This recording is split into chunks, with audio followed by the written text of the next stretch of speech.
이동관 특보 방통위원장 지명을 두고 여야의 공방이 격해지고 있습니다. 국민의힘은 방송 정상화를 위한 적임자다. 민주당은 MB정부에서 언론 탄압을 앞장선 인물이다라는 입장인데요. 어제 청문회 준비를 앞두고 출근한 이 후보자 공산당 기관지는 언론이라 하지 않는다라는 입장을 밝히면서 최근 벌어지고 있는 언론 장악 논란에 대해서 입장을 밝히기도 했습니다. 자, 오늘 1부, 2부에서 이 후보자 지명에 대한 여야 가방위원들의 입장 직접 들어보겠습니다.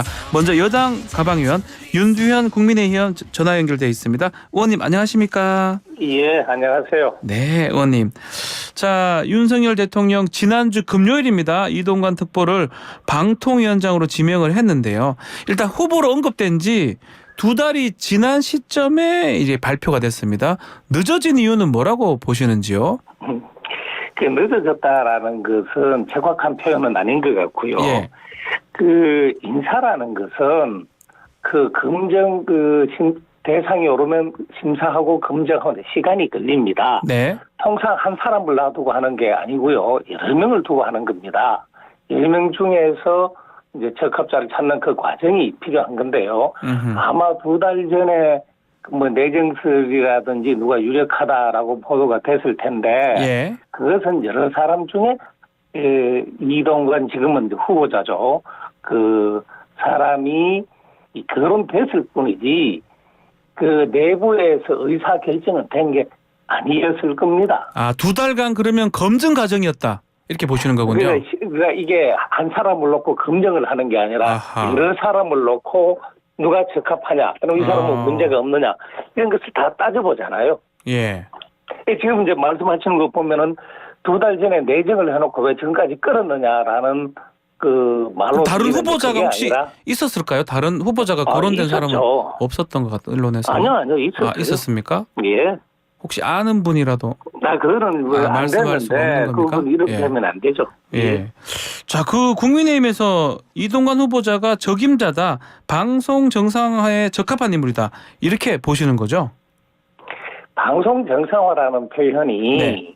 어떻게 보면 방송이 시스템상의 문제가 있나요? 그게 아니죠. 네. 이게 방송 크게 보면 언론의 문제입니다. 그 문제는 뭐냐 하면 네. 가짜 뉴스 범람과 편파 왜곡 보도로 인한 이 시청자, 국민들의 이 언론에 대한 신뢰가 떨어진 게 가장 큰 문제입니다. 예. 예. 그리고 특히 그 가짜 뉴스는 포털의 그 사회적 책임을 방기한 데서 생기는 부분도 있고요. 이렇게 되면 이게 통신의 문제에 들어가죠. 예. 그래서 방송통신과 관련해서 미디어 생태계를 정상화하는데 책임자다. 그리고 OTT, 넷플릭스라든지 뭐 애플 TV 뭐 많잖아요. 요새 많죠, 그런 거. 예. 통신 기술의 발달로 네. 과거에는 경험하지 않은 새로운 환경이 다가왔잖아요. 예. 우리나라 업체 상당히 위기입니다. 이런 여러 가지 일을 놔놓고 봤을 때, 기자 시절에 상당히 유능한 기자로 알려져 있어, 우리가 출입을 같이 했었습니다. 네. 이제 그때 이제 민한 기자로서 잘 알려져 있었고, 그리고 또 대통령실 수석 근무하면서 관계, 그리고 또 학계의 두루 경험을 갖고 있으니 이런 네. 이 종합적인 이 미디어 생태계를 정상화하는데 좋은 큰 역할을 할 거다라는 이야기지. 그리고 방송 정상화 하는데 정확하게 이야기하면 예. 노영화된 공영 또는 공적 성격이 짙은 방송에 보도의 정상화죠. 네. 보도의 정상화에 꼭 필요한 인물이다, 이렇게 보시는 거군요. 꼭 필요한 인물이야. 근데 거기에 영향을 적합하다. 필요한다. 예. 예. 왜 꼭 필요하다라는 것은 다른 사람은 그건 필요 없나요? 그런 건 아니죠. 다른 사람도 괜찮지만 다른 사람도 괜찮다는 게 아니라 가장 역할이 기대가 많이 된다. 기자가 엄청 되는 그런 인물이다, 그렇게 보시는 예. 거군요. 우리 의원님하고 이동관 후보자 공통점이 좀 있는 것 같습니다. 홍보 수석을 같이 했던 것 같아요. 그럼 더 좀 잘 아시겠네요. 정권은 다르긴 하지만. 그런데 네. 우리 언론인 출신으로서 언론인 출신이기도 하고 두 분 다. 홍보 수석을 예. 제가 한번 거론해 볼게요. 네네. 노무현 정권 때부터 할게요. 이혜성 전 수석 아하. 방송 출신이고요. 네. 신문은요. 이백만, 윤석용 기자 출신입니다. 그리고 이명박 정권에 있어서요. 이동관 후보자 외에 홍상표, 최금락 전 수석. 네. 그리고 박근혜 정권에서는 저하고 김성우 전 수석이 있었죠. 네. 그리고 문재인 정권은 어때서요? 소통수석이라는 이름으로 돼 있지만 윤영찬 수석, 전 수석. 윤도환, 예. 정만호. 예. 아니 이렇게 많은 사람인데 왜 두 사람이 공통점이 있다 그래요? 이 수없이 많은 사람들이 공통점이 있는 거지. 예, 근데 질문 드리려고 기자 출신에다가 홍보 수석을 같이 했다 이런 공통점이 있는 거네요. 그 두 사람만의 공통점이 아니죠. 대부분 다 그렇다. 일반적인 공통점이지. 자, 홍보 수석이 이제 경험도 했으니까 언론사 내부 사정도 좀 잘할 거 아니겠습니까? 그 말은 무슨 말인지 제가 좀 이해가 안 되는 부분이 있는데요. 네. 홍보 수석은 언론사 내부 어떻게 합니까? 진짜 사찰하나요? 아니 사찰이 아니죠. 일반적인 말씀을 드린 거예요. 일반적으로는요. 이게 잘못됐다는 거예요. 아닙니까 또 그것도? 예. 제가 언론사에 근무했으니까 언론사 내부 사정을 잘 알죠. 예, 그 질문입니다. 예. 홍보 수석이니까 그 언론사 내부를 잘 한다가 아니라 언론사에 근무했으니까 잘 아는 거다. 예. 네, 맞습니다. 네, 그런 거죠. 어제 출근하면서 이런 말이 좀 논란이 되기도 했습니다. 공산당 기관지는 언론 일을 하지 않는다. 여기 공산당 요렇게 언급한 의미는 뭐라고 보십니까? 공산당은 하나의 이제 기관지를 설명하는 네. 하나의 예라고 저는 생각을 하고요. 네. 기본적으로요. 언론은 뭘 해야 되느냐? 언론의 소명, 진실을 알림으로써 건전한 여론 형성을 위한 공론의 장 역할을 해야 하는 겁니다. 네. 여기서요. 중요한 건 진실을 알려야 되는 거예요. 그런데 이동관 후보자 얘기 쭉 들어보면은 특정 정파 이해에 따른 논리 그리고 주장을 전달하면은 안 된다. 네. 라고 이야기하면서 예로 들은 거라고 저는 이해를 하거든요. 그런 식으로? 예. 네. 그러니까 언론은요. 제일 중요한 게 진실을 알리는 거예요. 예. 그 진실을 알리는 일을 하기 때문에 이른바 이 기자가 질문하고 이렇게 했을 때 이 취재원들이 답변할 의무가 있는 거죠. 그런 의미에서 공산당 기관지 이런 비유를 한 거다 이렇게 보시는 거군요. 공산당 기관지라고 비유를 한 게 아니라 예. 진실을 알리지 않으면 공산당 기관지 얘기를 했잖아요. 언론이라고 할 수 없다. 그런 뜻을 하면서 우리가 진실을 알리지 않는 공산당 기관지는 언론이 아니잖아요. 라고 이야기를 한 거죠. 그런데 민주당이 이제 이 부분을 좀 문제 삼는 것 그러니까 같습니다. 민주당은요. 예. 재발적인 거죠. 자기들이 그렇게 했으니까 나는 그렇게 이해합니다. 그러니까 우리가요. 예. 언론은요. 말과 글을 통해서 이 이야기, 진실을 전하는 겁니다. 그러니까 말이 네. 조심스럽게 전달을 해야 돼요. 그래서 내가 대충 느끼는 대로 전달을 하는 게 아니라 말을 한 사람의 의도 그리고 그 말이 정확하게 쓰였나 등등을 고민해서 옮겨야죠. 네. 예. 일단 민주당은 하여튼 뒤틀린 언론관이다 소름 끼친다 이렇게 얘기를 했고요. 청문회가 지금 앞으로 있잖아요. 예. 야당을 좀 더 자극하는 그런 발언 아닌가 이렇게 또 일각에서 얘기도 하고 있습니다. 저는요. 민주당이 이제 그 이야기를 듣고 소름 끼친다라고 이야기한 데 대해서 그 이야기를 듣고 그 민주당의 이 예단, 편견 이런 게 소름 끼칩니다. 아하. 예, 그렇게 하지 말고 있는 대로 보고 그리고 예를 들어 말에 있어서 잘못된 것좀 따지고 해야죠. 그리고 인사청문회 당연히 따져야죠. 그런데 그런데 예단을 하고 그 예단이 정확한 진실에서 나온 것이라면 그래도 어느 정도 의미가 있겠죠. 예. 그냥 민주당은 그걸 잘 따져봐야 돼요. 뭐 민주당도 민주당이지. 방송장악 그러는데 방송장악 누가 했습니까? 문재인 정권 때 가장 심하게 했잖아요. 2017년 8월에 그 민주당 워크숍 때 그 배포된 그 방송 관련 문건 그거 잘 생각을 해보세요. 네. 제가 그 내용 조금 이야기해도 될까요? 예, 하십시오. 예. 예, 2017년 8월 민주당 워크숍에서 배포된 방송 관련 문건이 있었잖아요. 네. 거긴데 그 제목은 보니까 과방정통인가? 과정방통 이렇게 돼 있더라고요. 네. 그 안에 보면요. 언론 적폐청산을 당의 적폐청산위원회의 최우선 해결 과제로 삼는다. 네. 그리고 방송사 구성은 시민단체 학계를 중심으로 해서 그 KBS, MBC 사장 퇴진운동 전개한다. 그리고 방통위 권한을 활용해서 방송사 내부조사 한다.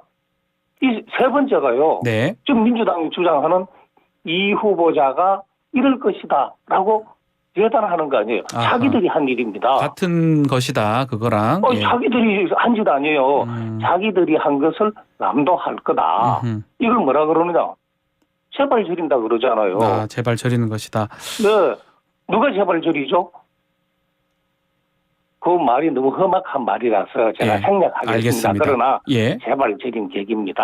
민주당 그 반대 입장이나 뭐 이렇게 크게 두 가지 같습니다.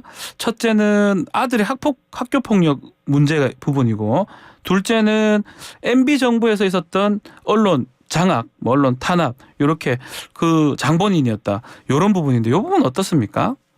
이제 그 학폭의 이제 문제는 네. 이렇습니다. 학폭이라는 것은 있으면 안 되는 일이고요. 네. 그럼 저질렀다면 그 저지른 정도에 맞게 불이익을 받아야 된다. 그래서 엄정 대처해야 된다라는 데는 그 어느 누구도 이견이 없을 겁니다. 예. 그런데 이것을 폭로한 전모 씨 어떤 사람이에요? 당시 학교에서 개인 문제로 징계 위기에 놓여 있던 사람인데 그 자기가 학교에게 맞서기 위해서 폭로하는 그 과정에서 이게 불거져 나온 사건이잖아요. 네. 그리고 이 사람 나중에 이재명 캠프에서 활동하고 민주당 의원 보좌관 하는 이른바 말하는 정치 교사입니다. 그래서 이 사람 말이 무조건 잘못됐다라고 볼 것도 아니고요. 예. 그러나 양쪽 다 의심하면서 무엇이 진실이냐 네. 따져봐야죠. 따져봐야 그걸 어디서 하느냐? 청문회에서 한다? 인사청문회에서 하자 아하, 이거예요. 예. 그런데 네. 다만 사법 처리는 종결이 됐고요. 네. 네. 그리고 이 학폭 피해자라는 사람이 예. 자기를 괴롭히지 말라고 강하게 이야기를 합니다. 그 이른바 말하는 그 학폭 그 주장과 보도 관련해서 그래서 MBC에다가 그 자기 이거 언론에 보도되지 않았으면 좋겠다고 아하. 입장문 내는데 네. MBC는 그 보도했어요. 뭉개고 그 학생의 입장을 뭉개고 또 다른 방송사는요 그 학생의 의견을 받아들여서 내지 않습니다. 네. 그럼 과연 무엇이 맞느냐? 그런 것도 우리가 인사청문회에서 한번 따져보자. 따져봐야 되고. 예. 예. 그 언론 탄압이다. 탄압의 장본인이었다. 이렇게 또 주장을 하거든요. 언론 탄압의 네. 장본인이라는 것도 네. 그래 보면은 이제 지금 거론되는 게 이제 홍보수석실 그렇죠. 뭐 요구 문건이죠. 예. 홍보수석실과 홍보수석이 같은 건가요? 예. 그럼 사법부에서 홍보수석실에 누가 했는지 찾아가지고 법적으로 문제 있으면 처벌해야죠. 그 처벌 안 하잖아요. 네. 그러면 이른바 말하는 특히 이제 MBC 모 일간지에서 이래 보면은 MBC가 유난히 이제 이동관 후보자에 대해서 이 비난, 일색의 보도를 하는 그 배경에는 이명박 정부 때 이동관 수석과 당시 MBC 사장의 있었는데 그 MBC에서 해고 문제가 생깁니다. 그때 그 MBC 그 김재철 사장과 이동관 수석의 이른바 이 서로 뒷배가 된 것 아니냐라는 이런 의심이 있는데 그런데 그 두 사람 간의 커넥션이 드러난 게 없다라고 예. 보도된 게 있습니다. 예? 그러니까 다시 말해서 예단을 가지고 이야기할 것이 아니라 네. 예? 그 구체적인 증거를 가지고 이야기하는 것이 맞다. 그리고 민주당 그게 확실하면은요. 예. 인사청문회에서 또 나고 지금이라도 하라 이거요. 다 증거 없는 의심만 있잖아요. 의심만 있는 것이다. 네. 자, 그리고 지금 KBS ETV 폐지 방안, 민영화 방안도 지금 여당에서 얘기가 나오고 있거든요. 지금 논의 중인 겁니까? 예. KBS ETV. KBS ETV 폐지. 예.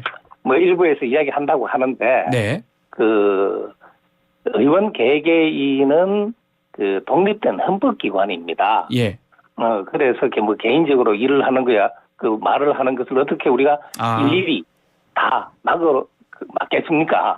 그런데 그 방송 독립 언론 자유는 네. 그 이른바 말하는 법을 어떻게 한다고 해서 손댈 수 있는 게 아니라 자연법에서 보호되는 그 사안입니다. 그래서 KBS ETV라는 것은 기본적으로 그 대한민국의 공영방송은 어떻게 가야 되느냐. 이른바 큰 그림 안에서 이른바 국민들의 의견, 시청자들의 의견, 우리 사회가 나가야 될 바 종합적으로 고려해서 해야 되는 거지. 네. 뭐 ETV 폐지 소설도요. 그 정도면요. 뭐라 그러나 예. 창작의 자유의 대상이 그러면 이거 폐지는 아니고 논의도 되고 있는 거 아니다. 그러니까 전체적으로 뭐 공영화 이런 걸 보고 있다. 이렇게 보면 되는 겁니까? 이제 간단하게 이야기했어요. 예. 지금 우리나라 방송 체제는요.